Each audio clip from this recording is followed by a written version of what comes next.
Cara, continua contratando e contratando apostas. Eu sempre me pergunto, né? Um clube na situação do Corinthians, será que não era mais jogo você contratar menos, economizar dinheiro e quando contratar, vai lá e traz aquele cara que você sabe que vai resolver? Tudo bem, Thales Magno chegou, não dava para garantir que ele ia chegar arrebentando. Chegou muito bem, chegou arrebentando. Mas você vê os nomes que o Corinthians vai buscar no mercado, a maioria é aposta. E assim, você não percebe um planejamento financeiro. A folha de pagamento do Corinthians já era um pouco acima de 20 milhões na época do Duílio, e com a chegada do Augusto, ela estava ali mais ou menos, não sei hoje o dado atualizado como ela está, mas no começo do ano ela estava também mais ou menos nesse patamar. Não dá para o Corinthians viver assim. E não dá para você ter um time com um gasto ali aproximado de 20 milhões por mês e brigar para não cair, como foi no ano passado, como está sendo agora. O time do Corinthians é caro, é muito caro e briga para não cair. Então tem alguma coisa muito errada e você continua gastando. Assim, no meu entendimento, o Corinthians deveria contratar menos, né, e melhor, fazer contratações mais assim pontuais, caras que você tem uma que você olha o currículo do cara e vê, esse cara está em alta, né? Esse cara realmente está em alta, vamos trazer. Mas na maioria das vezes o Corinthians vai buscando ali um mercado alternativo e tal. Eu não acho que é muito que vai. Não é muito animador para o torcedor corintiano. Quer falar, Danilo?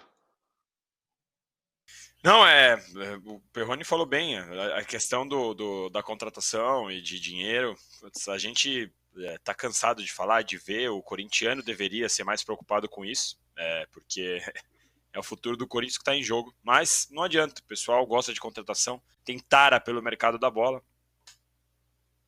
São duas taras, né? O mercado da bola e a arbitragem. São os dois fetiches do torcedor brasileiro atual. Batemos nossa primeira meta de likes, hein? Já estamos com 630 likes, então vamos chegar em 1000, vai. 1000 em homenagem à bebida predileta aqui do Danilo, que está sendo criticada aqui no chat, falando que coisa horrível você gostar disso e tal. Eu confesso que eu também gosto. Eu também gosto.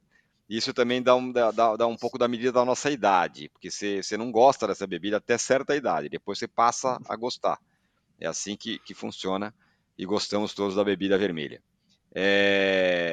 O Alexandre Mesquita fala, alguém já culpou a gente aqui, falou que a culpa é nossa, viu, por causa de tudo isso. O maior culpado da arbitragem ser assim é a mídia, diz A aqui o mídia. Zorão da Massa. Pronto, já ganhamos o carimbo, a culpa é da mídia de hoje, e vamos em frente aqui.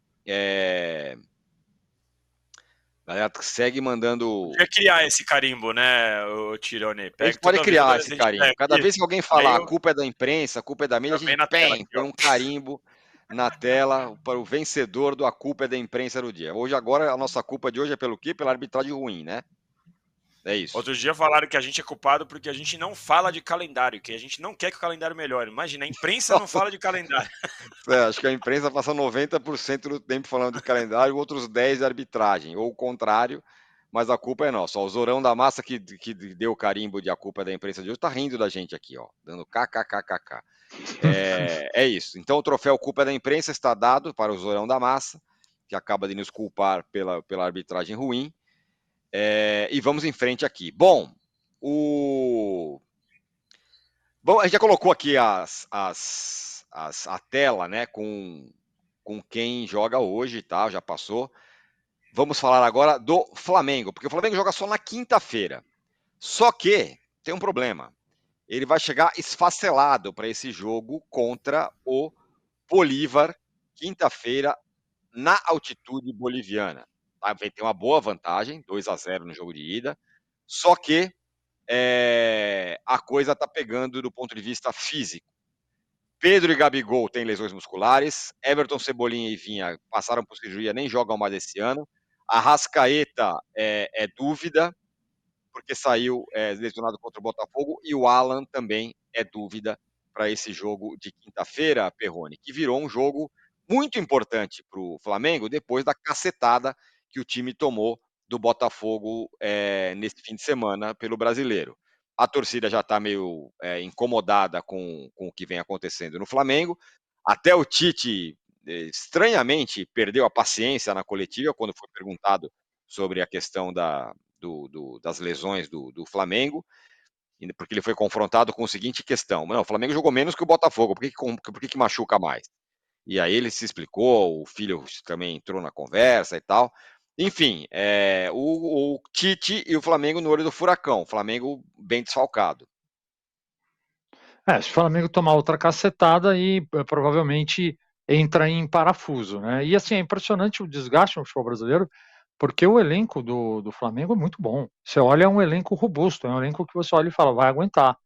E aí tá sofrendo todos esses problemas. Mas mesmo assim, é obrigação do Flamengo avançar, tem tudo para passar, e até sem muito sofrimento, na minha opinião. A questão do Tite, você falou, pô, até de maneira meio que surpreendente, perdeu a paciência e tal, é que o Tite na seleção era outro papo, né? São menos jogos, tem aquele pico de pressão quando você está na Copa do Mundo, que é violento, não se compara com o Campeonato Brasileiro e tal, mas quando você cai na vala comum aqui do futebol brasileiro, aí é desgaste, é todo dia, quarta coletiva, domingo coletiva, pancada na quarta, pancada no domingo, uma hora o cara explode, quer dizer, não dá mais, não fica aquela coisa assim dele praticamente dando uma palestra ali, falando o bicho pega, né? Então acho que ele está sentindo o reflexo desse retorno ao futebol brasileiro.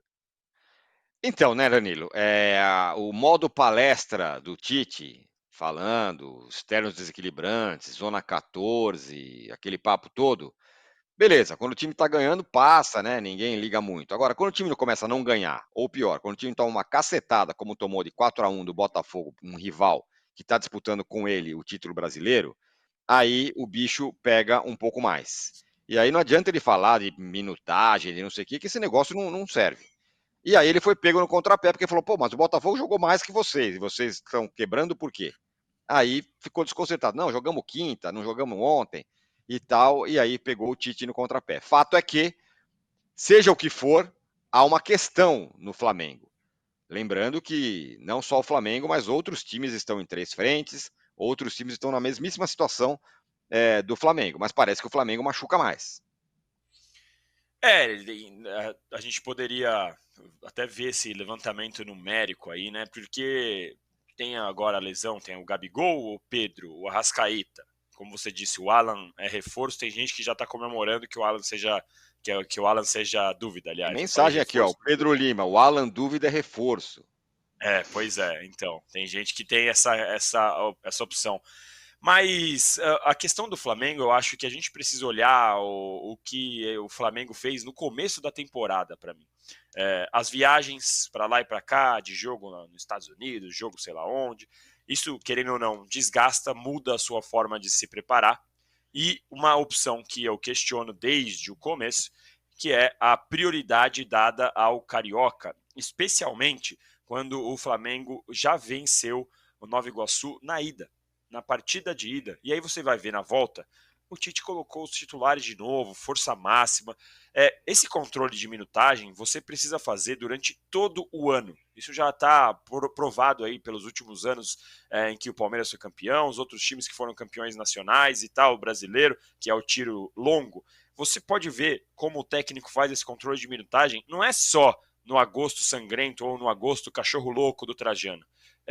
Quando você faz o controle de minutagem é durante todo o ano. Então lá atrás, aquele jogo que os caras o Pedro, se eu não me engano, jogou 12 vezes no Carioca.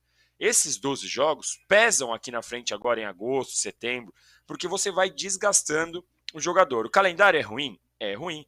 Mas como o Tironi disse, é ruim para muita gente, para quase todo mundo. Só não é ruim para quem cai rápido na Copa do Brasil, para quem não está nas competições sul-americanas. Para o resto, esse calendário ele é ruim. O Fortaleza e o Botafogo são os líderes em jogos disputados nessa temporada, porque o Fortaleza tem a Copa do Nordeste, tem o Cearense, e o Botafogo teve a pré-Libertadores. Qual a diferença entre eles? O Vojvoda faz um revezamento quase que coletivo, quase que constante no Fortaleza. Independentemente, não é, não, agora a gente vai jogar quarta e domingo, vai jogar. Não, ele muda o time sempre, todos os jogos, pode olhar, sempre tem mudança. O Botafogo também fez trocas, fez algumas, poupou em alguns momentos, como foi agora recentemente contra o Juventude. O Botafogo teve, entre aspas, sorte de ser eliminado na primeira fase do campeonato estadual, foi jogar só a Taça Rio, que aí dá para você jogar com muito menos peso. Então tem algumas coisas que você vai olhando ao longo do ano, e não só nessa hora que a temporada está pegando fogo. E eu acho que aí mora o erro do Flamengo. Porque se a gente for olhar, o departamento físico do Flamengo ele é comandado pelo Fábio Mascherano, que acompanha o Tite, que está com o Tite há muito tempo e sempre foi referência, nunca foi uma questão problemática quando os times preparados por ele. Então eu acho que tem essa questão de como foi usado o calendário do Flamengo no começo do ano e já pelo Tite. Não dá nem para ele falar que ele pegou herança de outro treinador. Você falou um ponto importante, Danilo, comparando com outros times, e aí acho que uma comparação com Fortaleza é bem importante. Se alguém pode reclamar de calendário e de distância e de não sei o quê, é o Fortaleza. Fortaleza, para a galera entender, quando o Fortaleza vai jogar contra o Cuiabá, ele vai pegar um voo Fortaleza, São Paulo, Cuiabá. E assim é. O Nordeste tem 3 times. Então, o Fortaleza, que está lá no extremo nordeste do Brasil, o Ceará, quando ele vai jogar com o Bahia, tudo bem, é mais ou menos perto. Quando vai jogar com o Vitória, também é mais ou menos perto. O resto é só viagem cascuda. E o Fortaleza, como disse o Danilo, o Perrone, está aí, é o líder por pontos perdidos do Campeonato Brasileiro, está disputando cabeça a cabeça. Mas não está mais na Copa do Brasil. Caiu agora. Caiu nesta fase aqui de oitava de final. Então esse efeito ainda não chegou, certo? Chegou em um jogo. O Fortaleza teve um jogo a menos. O da ida das quartas de final. Até aqui, né? Das oitavas. Ele Das caiu oitavas, na terceira fase. Isso mesmo. Não, isso que você falou das viagens é importante, né? Os times do Nordeste sofrem muito mais nos deslocamentos, né? Costumam sofrer. E a gente está cansado de ouvir de preparador físico, de fisiologista, que o quanto a viagem, o deslocamento cansa. Por isso que é muito importante quando o time tem um avião particular, freta um voo ali e tal, porque você consegue diminuir os impactos disso. Quer dizer, cansa mesmo. Agora, também é um assunto, é um tema muito técnico, né? Saber como cada time se recupera, como cada time trabalha a sua parte física, a sua parte médica. É muito difícil, com as informações que a gente tem, conseguir fazer uma avaliação melhor, mas sem dúvida o trabalho do Fortaleza Tech é muito bom, e o mais legal é que não é um trabalho deste ano, né? É um projeto, é um trabalho a longo prazo que vem sendo feito. Os caras estão subindo, né?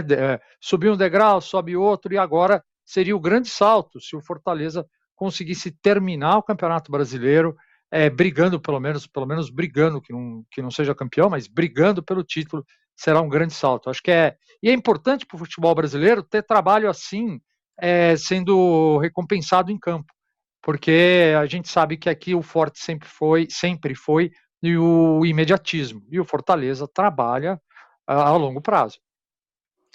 O Nandinho Soares, ele mandou, pelas minhas contas aí, 714 mensagens aqui no chat. A gente vai criar um outro troféu, o carimbo Flodeio Chat. Então o Nandinho Soares escreveu aqui 1 bilhão de vezes, a gente vai ler para quebrar o galho dele e fala assim: bom dia, é um vexame o Flamengo sair da Liberta com essa vantagem? Eu acho que é péssimo sair dessa vantagem e com esse adversário. Eu acho que o Flamengo deveria ter obrigação de chegar pelo menos nas quartas contra esse adversário, diante do que o orçamento do que é o Flamengo e tudo mais. Então eu acho, na minha opinião, sim, deveria passar. É uma obrigação, quer dizer, obrigação é um pouco demais, mas não passar vai ser absolutamente decepcionante para mim. O que vocês acham? O que você acha, Danilo? Eu concordo, eu acho que seria um vexame, até porque mesmo que o Bolívar viva o seu melhor momento de todos os tempos, não tem como comparar o investimento feito pelo Flamengo, o investimento feito pelo Bolívar, a tradição, apesar de novo, ressaltar, o Bolívar é muito melhor do que o Bolívar de 5 anos, é muito melhor até do que seus concorrentes bolivianos também, como o The Strongest, que tomou de 4 do Peñarol, mas ainda assim é um vexame. E é curioso porque se o jogo aqui na ida fosse 4-0, não seria anormal. O Flamengo produziu para vencer o Bolívar por mais. O Bolívar tirou bolas em cima da linha. O Bolívar também ameaçou, é verdade. Mas o Flamengo poderia ter feito mais. E agora, o 2-0 não só é pouco, como ainda perdeu seus jogadores referências aí, né? Para mim, Pedro e Arrascaeta, assim, são desfalques que não tem como substituir. Não tem ninguém que joga da mesma forma. E ainda se tivesse o Gabigol em boa fase, mas nem ele poderia jogar também. Então eu concordo que é um vexame. Lembrando, né, Tironi? O ano passado, o Flamengo já foi eliminado para o Olímpia, né? Que também dá para a gente colocar como um vexame.